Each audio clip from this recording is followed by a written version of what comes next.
বিসমিল্লাহির রহমানির রহিম। পরম করুণাময় অতি দয়ালু আল্লাহর নামে।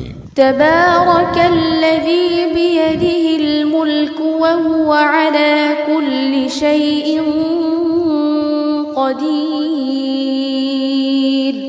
বরকতময় তিনি, যার হাতে সর্বময় কর্তৃত্ব, আর তিনি সবকিছুর উপর সর্বশক্তিমান।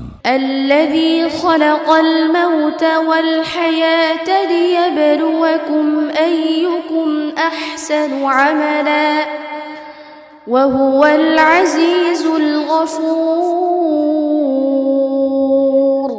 যিনি মৃত্যু ও জীবন সৃষ্টি করেছেন, যাতে তিনি তোমাদেরকে পরীক্ষা করতে পারেন যে কে তোমাদের মধ্যে আমলের দিক থেকে উত্তম, আর তিনি মহাপরাক্রমশালী, অতিশয়